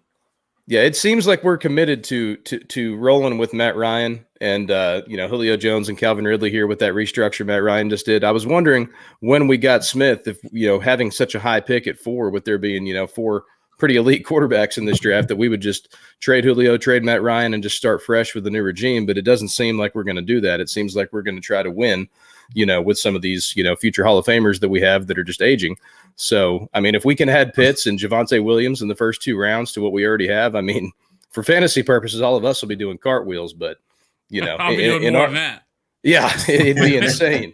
I mean, the Bucs are obviously going to be there again, but, we just talked through the question marks on the Saints. If the Panthers don't land Desean Watson, I mean, we're rolling with Teddy or maybe Trey Lance's growing pains. So, if Arthur Smith can really come in and do a good job, and, I mean, we obviously need a running back. So I'm really hoping to add Harris or Williams in the draft to come to Atlanta. So, I mean, I think if we can do that, we can make some noise, possibly be a playoff team. But I'm, to be honest, skeptical that we're continuing to roll with the veterans with the new regime. I was kind of expecting us to, start over from scratch. But, looks like we're going to roll with Matt for another few years, which is fine. I love him, future Hall of Famer. He's probably going to retire top 5 passer of all time, which is crazy for most people to fathom. But, look at the numbers. He's probably trending that way. So, I'm all in on adding to the current, offense, like Kevin said, and make a run for it. Yeah, the Matt Ryan has frustrated me so many years, and from a fantasy standpoint, it's just so frustrating. Had him the year he was MVP, but was invested heavily in the Falcons for the Super Bowl, and we all know how that went. But yeah, no. Real quick before we move on, I see Matt's comment there about the defense in the league. Maybe it's just my negativity from being a Falcons fan for 30 years, but I don't think I've ever seen us have a defense in the top 20 in the NFL. So I've just gotten so used to the fact that we're going to have a bottom 5 defense in the league. I'm just numb to it at this point. So, well, and the interim, being, I think it was the defensive coordinator, right, that became the interim head coach after Quinn was fired, and the defense was kind of shaping up there towards the end. I mean, the secondary, you guys dealt with so many injuries, but we would talk about that on the DGen Nation pod ad nauseum, about how the numbers were so skewed to the beginning of the year and how bad they were. They just started off so bad, but at the end of the season, and they got healthier later on, they were doing all right there. They were actually a stout defense.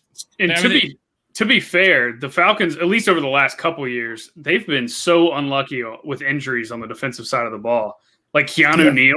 Yeah, Keanu Neal, man, that breaks my heart. For a while, Grady Jarrett was out for a good chunk. So that's your heart and soul of the defense, and it's just so hard to play when you're down those 3 guys. But their defense wasn't that bad last year. I mean, if you look at it, they were 14th in total DVOA, they were 19th in pass DVOA, and 6th in rush DVOA. Oh, I know. Right? I'm exaggerating a little bit. It's been a long, painful journey. As a Falcons fan, Kev. Yeah. No, and 100% what he was just saying too, as well, about all the injuries they've had. I mean, 2 years ago, it was fucking brutal. It was after week 3, their entire fucking defense was gone. Kev, do you remember our playoff game rant, the Falcons-Rams, and you were like, Deion Jones is going to blanket Todd Gurley? And he did. Jones is one of the best pass coverage linebackers in the NFL. Yeah. He's so good. Deion Jones and Grady Jarrett are 2 of the better defenders in the league. Yeah. I mean, we've got a couple good guys on that side of the ball, but I mean, we just could never put it together over there.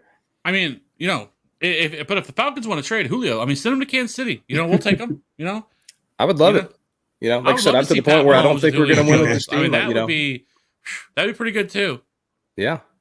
I'd like to see him go to Tennessee too. AJ Brown's is like, idolizes him, and they have a big void there at wide receiver too. Now that'd be a cool fit, but it's not happening. Like I said, Matt Ryan's restructured. We're committed. We're going to roll with these guys for the next 2 or 3 years, I believe. So, Matt Ryan, Julio, it is. Ryan, I think that brings us full circle to Dak QB1, because where does Dan Quinn go but anywhere to Dallas to run the beautiful Cowboys defense and just make an even better fantasy offense than just to let up touchdown after touchdown. Even more reason to be in on this Cowboys fantasy offense. Please, that would be great. I mean, you guys bring in Mike Nolan whenever that was, and he couldn't resonate with the young players. They didn't want to play for him, so they send everybody. All their free agents are gone, and that didn't work out. And so now, just hell with it. I mean, we don't need defense. Fuck it, bring in Dan Quinn and let's make it a turnstile and get Dak more possessions. I'm here for it, man. Would love that. What else we got at the tight end position? Did I miss anything there? There's nothing. We don't got nothing on tight ends. Okay, we don't spend time on tight ends anyways. With it's the tight end position. Can I throw it back to what Cody brought up at the very beginning? He introed with this. Corey Davis, I think going to the Jets is really interesting because I have this uncertainty of Denzel Mims, Corey Davis. What does that offense look like? They bring in the new offensive coordinator, Mike LaFleur, Matt LaFleur's brother. And I'm just curious, we don't know the quarterback situation, obviously, but where do you guys all stand on the passing offense? And does it run through Corey Davis? Does it run through Denzel Mims? It's going to be a little hodgepodge. Can't really rely on either one. Where do you guys all stand on that situation? I think they should draft a quarterback is what I think. Did you guys see that I guess that a lot of the executive higher ups around the NFL just think Sam Darnold's trash, and none of them want to trade for him at all, and they all think that he doesn't deserve to even be on Pete Carroll.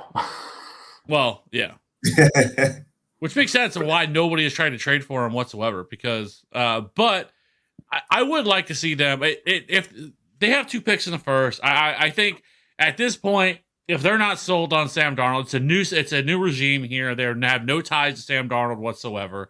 I think it wouldn't be a terrible idea for them to use that number 2 overall pick. I don't hate the pieces they have on offense. I do think Chris Herndon is much better. 100% is Denzel Mims. Denzel Mims is that fucking dude. He is a beast. I love Denzel Mims. And if I had to choose between the two, him or Corey Davis, it's Denzel Mims all day. And I think Chris Herndon is not dead. Okay, I know Cody has moved on from him, and he doesn't stick with those guys. But Chris Herndon is good. He just got hit with the Adam Gase effect, okay? Now Adam Gase is gone. It is Tom. He is going to spread his wings and fly like a bird. And I'm here for it. And so I think if they can, whether they go Justin Fields, whether they go Zach Wilson, I think it's pretty much a lock that they're going to take a quarterback there at that spot. I think it's good things for this Jets offense finally. We haven't seen in so damn long. So I do like the direction they're going. I think Corey Davis is a nice signing. Now that they still have Denzel Mims and then Chris Herndon. They need a running back, so they're going to have to figure out something there. But I do like the direction they're heading.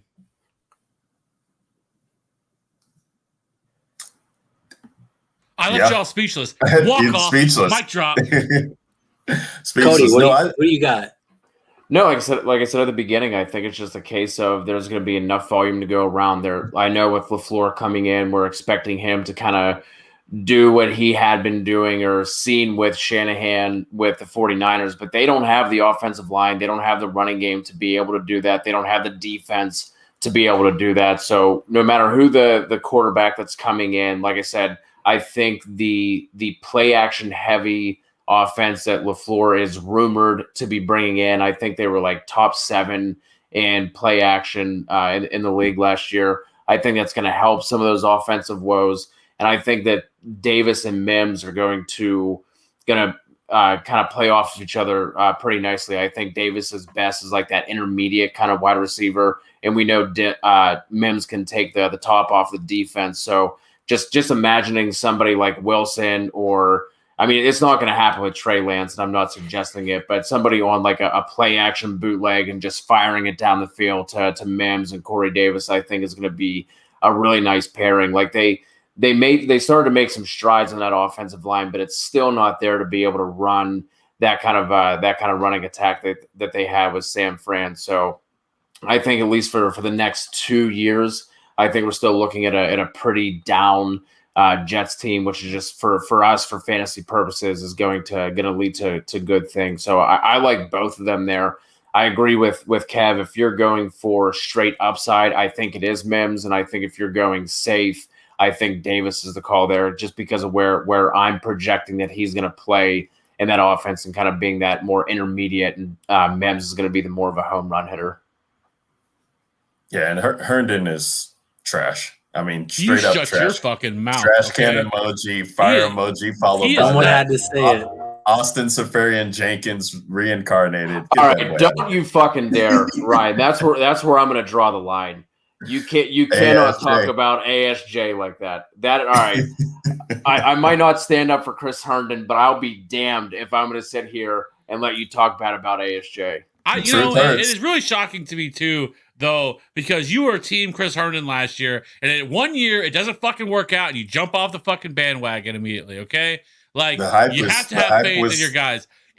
Jeremy Hill's not even in the league right now, but if he signed with somebody right now, I would still be excited about it. Okay? Aren't you Mr. Remove your take lock, and now you're telling me to stay on take lock? You need to make up your fucking mind. There's no reason for you to Good call. There's no reason for you to back away from it. Okay, Adam Gase was there. We've seen it multiple times. Well, Ryan Tannehill, all the players that have left Adam Gase that have went on to bigger and better things. So now this year, when Chris Herndon blows up, you don't get to enjoy it. I don't want to hear you talking about you were on him last year and everything else. You sit the fuck down and you sit on the sidelines. Okay, well, all of us run around with our dicks out, excited that Chris Herndon's back. Who's all of us? Who's all of us in that scenario? Just me out there with my little 2-incher out there, just hitting against my thigh. Hey, okay? Chris, we need everybody in the chat to hold Kev to the fire on this Chris Herndon talk too, because he'll turn quick. Are we going to be able to get Kev to goad him into doing what he did on the Super Show last year, where he was like, where he went all in on the Jets? Can we do it 2 years in a row? Oh, I've already said I'm in. I'm in. And once they take Zach Wilson, it is on. I'm buying a Zach Wilson Jets fucking jersey. I already asked him if he wanted to run back the Jets versus Patriots bet. I'm in. Derek said he wanted in. You guys need to set that up again. Herndon may have hope. I mean, love it. Jonnu Smith just showed us you can get $50 million for having 1,300 receiving yards for your career. So maybe Herndon can catch up pretty quick and be the next big guy. Yeah, I don't think so, but oh man, the standard's not very high to get $50 million at tight end in the NFL these days.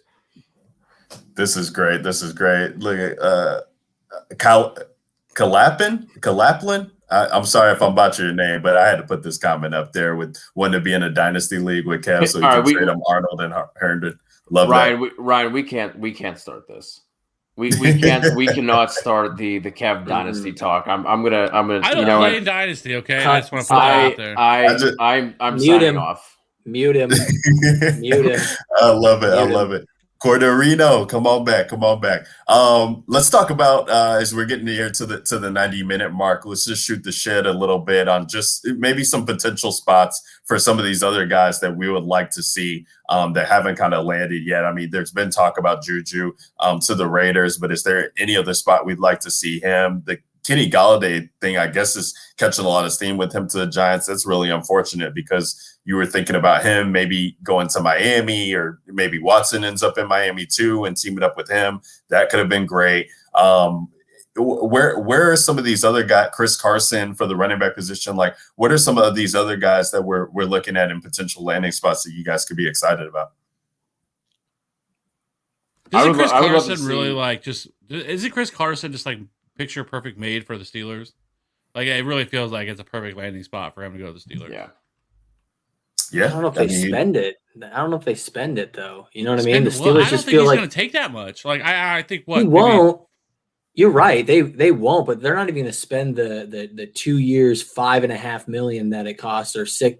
he's probably going to get more than Carlos Hyde, right? So 2 years, $8 million that he gets, like they're not even going to spend that. They're going to keep with what they have. They're going to draft somebody in the second or third round. Yeah, Anthony McFarland, you keep on that. I am running it back every year. Let's keep going. No, I said at the top, I would love for Chris Carson to go to the Cardinals, kind of him pair up with Edmonds. Galladay, you've heard a lot of fire with him with the Giants. I'd love for him to go to the Fins instead. I think the Dolphins is a better fit. I think Giants probably go with Waddle or Smith there at number 11. So we'll see what happens there. Juju or Will Fuller, you heard a lot of Will Fuller trade talks to the Green Bay Packers early last year, kind of midway through the last 2020 season. I would love for Green Bay to just take somebody, right? Just anybody. Let's see what they can bring in there. And give somebody else a chance there other than MVS, Lazard, Kumaro, insert name here, St. Brown. I would love to give somebody with some actual talent there. So that would be very, very exciting from a fantasy purpose. But yeah, some of these guys, we have some more shoes to drop, and I'm excited to see where they land. Chuba Hubbard in the first round to the Pack. Oh my goodness, bro! Twitter would crash. I think Twitter would legit crash. That's funny. I mean, who's I guess if you're LaFleur, he said that, who says no, right? Let's just stock it up. Let's just stock it up. Yeah, no, it definitely interesting spot there. I mean, Kenny Galladay being there in Green Bay would even, make some sense. They got to get somebody. I mean, this is it's getting ridiculous at this point. As Robbie, you go through the names there, like they need to do something, and I don't think it's likely that they'll, draft somebody with high equity at the wide receiver position. So getting one of these free agents would definitely be nice. Christian, how you feeling about the rest of these free agents that are still on the market, and where would be your favorite landing spot for somebody? Well, for the Packers, I like Juju better than Fuller there. The Packers really need a guy that can play the slot, and Juju can do that. And Juju showed us that he's a good number 2 guy. When he was with Antonio Brown, that was his best year. And I mean, he's certainly the number 2 guy in Green Bay with Devontae Adams there. I mean, it's crazy to me that pretty much the whole community and the NFL, it seems like, are fading Juju so much. But if you take Juju's name away, we've got a 24-year-old wide receiver with a 1,400-yard season that just came off of 128 targets last year. If you don't put a name to that, I mean, you're paying that close to $20 million.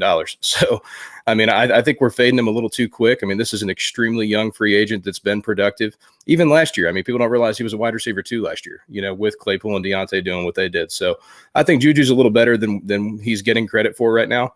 And, Green Bay is the perfect spot. But, I could also see him going to Baltimore, say, hey, Steelers, you let me go, whatever. I'll stay in the division. I'll go be the guy for Lamar here. His number 1 receiver is a tight end. If you guys are Marquise Brown guys, I'm not, I think Juju could come in there and, do a great job for Lamar in Baltimore. So for me, I'd like to see Juju end up in Green Bay or Baltimore. I'm out on Will Fuller. I don't have a single share of him anywhere. I don't care to. So I don't really care where he goes, but fire at me for that, I guess. But, Juju over Fuller for me. And we're fading Juju too hard. He's 24, 1,400-yard season, 128 targets last year. I mean, that's a good profile. I'm 100% here for Juju to the Ravens just to watch Steelers Twitter just fucking burn to the ground and incinerate. Are you sure you don't hate the Steelers? Are you sure? We can't get on this we can't start the dynasty talk with you, Kev. We cannot start down the Pittsburgh road. We've never actually went down the Pittsburgh road, because you actually say that every time. Facts. You say that we can't go down this road, we can't start this, and you never actually have. So we don't actually know what that road looks like. It could be a very short road. It could be just a little cul-de-sac. We don't know, because you never let us down the road. It is a cul-de-sac, and it's just me just bitching about the same thing, just going around in circles the entire time. But I can go all day on that same cul-de-sac, just going up and down one side from the other. But I think Juju would be a good fit with the Ravens. Obviously, with Lamar's strengths is in the middle of the field. He's not not the best outside the hashes kind of passes. So I think Juju would be a good fit. I think that would be better for Marquise Brown as well, to kind of be a number 2, so to speak. I don't think Marquise Brown is set up to be a number 1 wide receiver the way that he has been so far with the Ravens. I'm really curious to see if Golladay doesn't go to the Giants, which is kind of what seems like it's being picked up as the, as the hot steam right now. Just curious where, for fantasy purposes, do you guys have a spot where you would like to see Golladay, land that, that'd be the best for him? And Kev, you cannot say the Chiefs. Green Bay. I mean, you put him there with Green Bay as that deep threat that they don't really have. Because it ain't MBS. I mean, the Sunshine, I mean, it's the both those guys are terrible. Kevin, he had church. He about caught a ghost there for a second. I was trying to think how I want to say it. I was like, I'm gonna pivot. I'm gonna go a different direction. But both those guys are terrible. But I think it's 98% that Galladay's going to the Giants. There's been from the beginning that has been the smoke that has been there the entire time. And now he is going there tomorrow to meet with them. I highly doubt they let him out of the building without a contract. Like, I think that's where he's going to go. That's probably the team that's going to be able to give him the most money and the most years on the contract, because he does turn 28 years old this year. He's not young. And so this is his one and only, and he's played on a rookie deal. So this is his one shot to get, to capture that bag. So I can't really blame him for wanting to get paid, because, I mean, this is his only shot to do so. And I don't hate it, because, I like Darius Slayton, but I don't know if Darius Slayton's ever going to become the thing that we want we thought Darius Slayton could be. Sterling Shepard is still there, which is a great slot wide receiver. And so I do think that Kenny Golladay is a good landing spot for him to go to the Giants. So I don't hate that. I do think that. But I will say, I also absolutely love what the Washington football team has done so far with their excellent defense, knowing that they don't really have a shot at, getting one of these top quarterbacks, bringing in the man, Ryan Fitzpatrick, who's just fantasy gold there with Terry McLaurin, and now with Curtis Samuel and Antonio Gibson and Logan Thomas. So I do like those spots as well. But I definitely think Kenny Golladay is 100% going to the Giants. Fair enough. And then, we still got a guy like T.Y. Hilton out there. I don't think, he could have lost the juice, right? He might be, past his prime, so to speak, but depending on where he could maybe land into a situation, or, Kev, if you keep talking that stuff, maybe he does end up in Kansas City, who knows? But yeah, it's going to be fun to kind of see how these things shape out and where these guys land. You guys got anything else to touch on before we let the people go? Do you think Odell Beckham gets traded? Well, they just signed Rashad Higgins, so why not? Well, there's been some of the talk out there that Brady wanted them to bring Odell there. It doesn't seem like they've ever really, now that they've had him, that they've been truly sold on him as a guy. And I do feel like if a team came to them and had a good deal, they would take it, and they would trade Odell. So I think he's kind of like a dark horse guy, because there's some teams out here that definitely need wide receivers. And again, we've kind of talked about this wide receiver group that's not great. And so if a team wanted to make a move like that and make a trade, I do think Odell would probably, kind of similar to what we saw with Stephon Diggs getting moved, or stuff like that. I think if there was a wide receiver like that was going to get moved via trade, I think he would be it. Yeah. What's crazy is his guaranteed salary drops to $0. I was literally just about to say that. He's a no dead cap next year. Yep. So there's a lot of potential with what Kev says, trade, moving him around.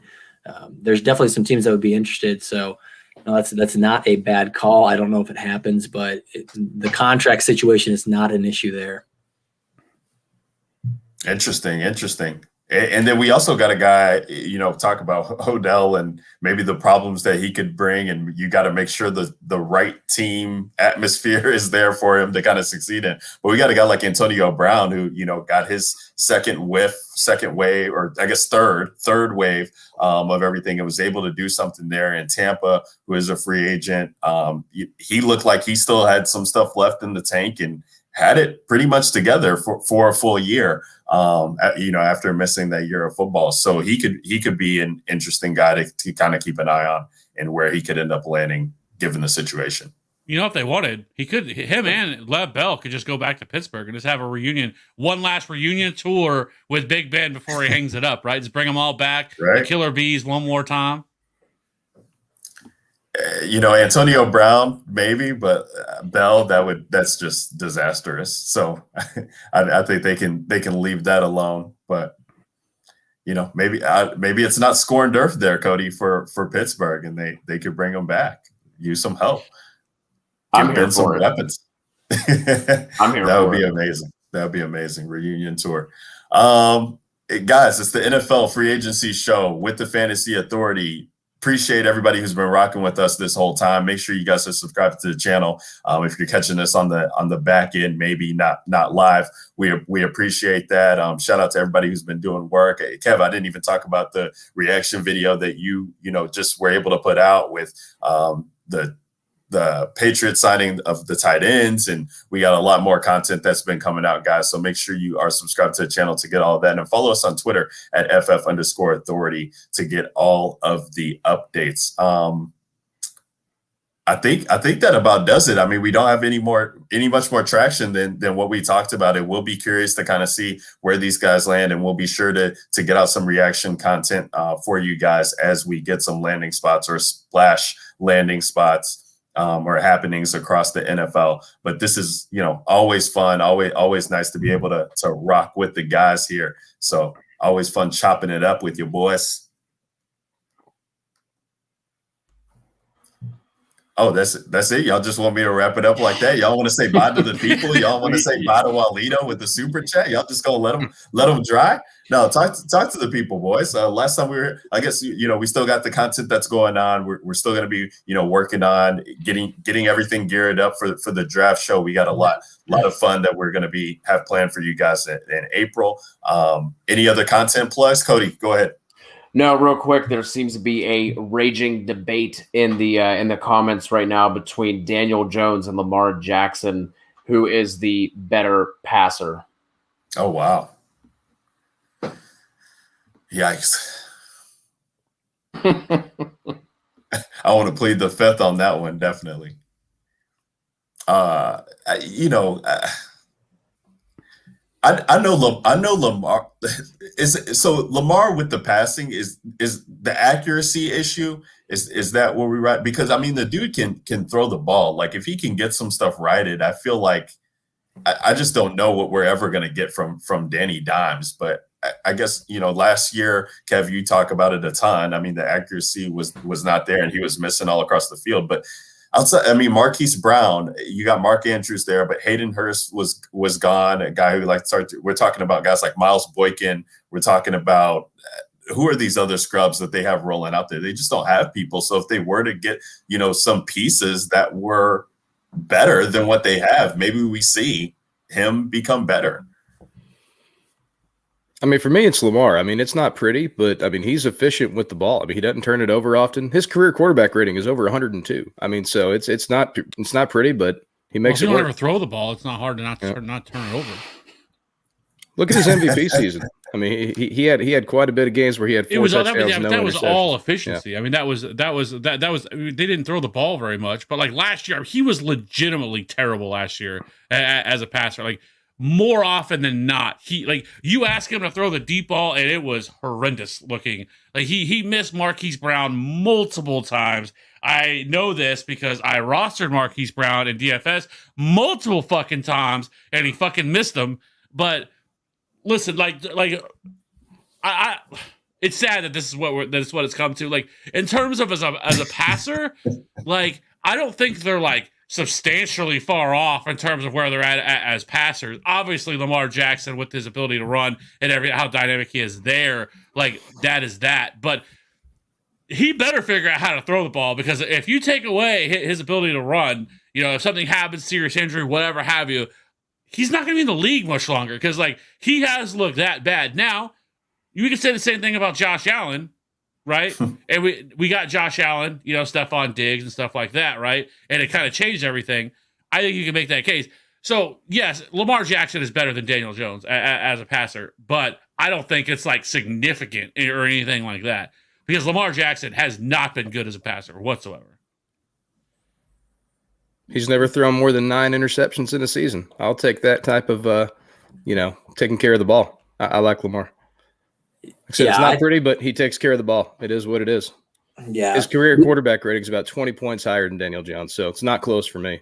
Well, I mean, they're 32nd pass plays per game. I mean, again, when you're not throwing the ball that much, I mean, it's not. We're talking about Daniel Jones here. I'm not putting him against Patrick Mahomes. And he was still and Lamar Jackson. Well, of course, yeah. That's why I said. I mean, it's still Lamar Jackson for sure. But I mean, I don't think that's like a significant, like it's not even close type of thing either, in terms of just as passers. But I would like to see them get somebody, an actual wide receiver, just not Rashad Bateman. I don't want Rashad Bateman to go there. Don't do that to Rashad Bateman. But anybody else we can put there, or Jamar Chase. I don't want to see that either. But like either of those two guys, like we can put anybody else there. I would like to see them though with a legitimate, alpha wide receiver and see if it changes things like it did for Josh Allen. They need Terrace Marshall. Have him. Good. They need him. Just not Rashad Bateman. We don't want that. Got to start another show to talk about these rookies. We'll do that on the next show. I love it. Ryan, your Bears just agreed to terms on a 2-year contract with somebody. Defensive lineman Angelo Blackson. Oh, great. Love it. Maybe so to clarify, Kev's vote was for Lamar Jackson, right? Yeah. Okay. Yes. Maybe he can play O-line too. That'd be great. Yeah, give me Lamar as well, just real quick. Everyone, throw your vote in. Yeah, Lamar. I'm going. Whatever Maddie was going to say, I was going with Maddie there. I'll go Lamar as well. I was just waiting. I needed to hear from Maddie himself. Yeah, was he going to sway you one way or the other? He was. He was. And he has more passing yards and touchdowns because he's played more games. Okay, Daniel Jones, Matt. Simple Google would tell you that he's missed games in both years. Okay. Anyways, keep going. Oh, Kev, I love getting you fired up for Lamar. We didn't have enough with it on DFS where we had to talk about Lamar's price tag and is he worth it without the rushing ability, get you charged up for about 8 weeks out of the season. But then we take it here with the Lamar versus Daniel Jones. That's great. Love that. Guys, TFA, NFL free agency reactions, early reactions to everything that's happening as day one is in the books. We appreciate you guys joining us. Like I said, subscribe to the channel. Can't say it enough. Subscribe to the channel, like the videos. Make sure that you guys are giving us those likes. That helps with the algorithms. As Kev always says, we want to be at the top. So we appreciate you guys taking the time to watch along with us. For those of you guys who are watching live, or maybe you caught on the back end, subscribe to the channel and get more content here. Christian, your first show, man. How did it go? Appreciate you, brother. Oh, I enjoyed it. It was a great time. I enjoyed, going back and forth on some takes there, having some good debates. That's what it's all about. That is what it's all about. It's not all about one person reading, this guy had 8% target share, and then going down the list of players, and then just goes to the next person. Like, you got to have back and forth. And having 6 people on, sometimes it can get a little out of hand. But I thought we did a great job with all that. And I've thought about so many times starting a podcast where I just bring people on and argue with them and tell them why they're stupid when I don't agree with their takes. It happens a lot. I really do. I really want to start like a pod where I just bring people on. And I just argue. We just argue and debate the entire time. Is that not what you do with Cody? I'm confused. I thought that's what you already do. No, because Cody is listen. I love Cody to death. I love Cody to death. But he's so middle of the road. He won't give me that. Like, he doesn't come and like dig his feet in on somebody and like, okay, I'm here on this. It's more like, well, I could see this, but look at DK Metcalf and Tyler Boyd from last year. And it still wasn't like a. Yes, it was. I'm playing Get a him, flag. Cody. Get him, Cody. Yes, it was. 2 out of the how many takes? Okay, most of the time you're very in the middle, right? And you're very reserved, right? Like me and Ryan. Like Ryan, I'll tell him he's a fucking idiot, and then he'll come back and tell me why I'm an idiot. And like that's what we need, right? Devontae Like Adams you gotta plant your flag on more stuff, right? Okay, because that's the way to do it. You know, like I said, love you to death, but you got to bring the heat more often. Because you were right, you nailed. Well, you didn't nail Tyler Boyd, but you nailed DK Metcalf. And I don't want to hear he got hurt. He didn't nail that. You didn't nail that one, but you got DK Metcalf right. Through 11 weeks, he was a wide receiver 1. There we go, guys. There we go. If you're tuning in, thanks for coming in to the Criticize Cody Hour, brought to you by the TFA. I'm just saying, you got to bring the heat. I love it. I can argue all day, but we all know that already. So if you guys love Cody, send him the support line to @CCutserFF. He's gonna need it after this one from the Godfather himself. No, Christian, appreciate you, as I was saying it, for joining us at Evil Empire FF is where you can find Christian on Twitter, and he mentioned the Terrence Marshall thing towards the end. Didn't even plug that at the beginning, but did that video breakdown with him on the YouTube channel. So you definitely guys want to go check that out. And check out the rest of the videos too for the rookie prospects. A lot of good content that's been coming on there. Robbie, always fun chopping it up with you, my boy. At NFL Robbie is where you can find him on Twitter. The Dallas Cowboy Truth. I guess we got 2, man. I forget about that Cowboys love there with you and Maddie. But we'll see what Dak can do after he got paid, after he gets his money. Love it. Always fun chopping it up with you and Maddie. Taking a break from work, taking a break from Top Shot to come join us at Maddie DFS is where you can find him on Twitter. He's got some fire takes too. Don't let him fool you, Maddie. You always come on subdued, but you follow him on the Twitter sphere. He's got some stuff going on there. He likes to chop it up a little bit. Yeah, he does. Because you don't want a fucking DFS podcast. So is you two motherfuckers against me every fucking time. I feel like I just get attacked from both ends every single time. Sounds like a wet dream for you, Kev. It is. I mean, he said it is. Oh, hey, Cody from the top rope, man. Don't let it do it to him. Don't let it do it to him. Love it, Cody. Don't go out like that. Come swinging with the fire. At the Godfather, Kevin Steele himself at Fantasy Rat 13 is where you can find him. He's got the takes. He's been in his bag. He's got the takes. He's got the tweets. Go follow him. See what you're missing. But everything you get from Kev on the YouTube channel, it's the same thing. He's the same everywhere. You're gonna get Kev. You're gonna get Kev. Listen. I can't stand the boring ass shit that most people put out there. The content. Today I really like this guy, and hey, what do you think, Brian? What do you think? Speaking of shit. Thanks for asking. I'm going to talk about this, and there's no fucking debate. There's no nothing. There's no energy. Like, I'm all energy. Okay, I'm all energy all the time. I want to be up in your face. I would tell you what I like. We've gotten some negative reviews from people telling me that I'm a little over the top. Okay, I think they're talking about me. I'm pretty sure they're not talking about everybody else, but I don't care because I'm just going to be me, and that's all I can do. So I would much rather listen to something with energy and like passion behind it versus somebody just, reading like their dissertation or something like that. Like, it's just boring as shit. And that is like 90% of fantasy content that's out there. So bang, bang. Bang, bang. Cody, were you going to say something before Kev went on his diatribe again? I just like going down the middle of the road, just taking it easy. I just ride it. The hashtag hedge life. I got the tramp stamp on my back. Hashtag hedge life, and that's what it is. Just down the middle. Just down the middle. Yep. And I'm hashtag FF. Nuts on the table. Is that it? Kev, that ain't in your bio, man. Why stop lying to the people? It actually should be. I didn't think about that. We were actually going to put it on shirts, but then we thought maybe people wouldn't buy it because it said nuts on the table on it. Hey, you never know. The people will tell you what they like.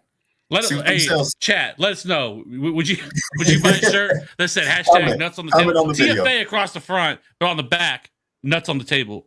Would you do that? With the Z, right? With the Z. Nuts with like the Z. These nuts. Yeah.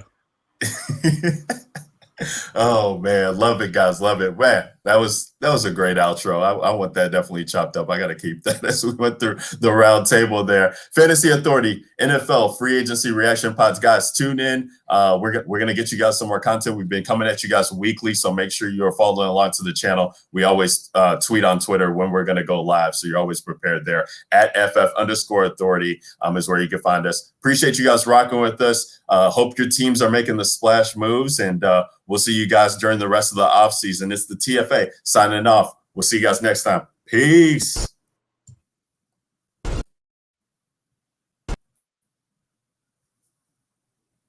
Maybe not.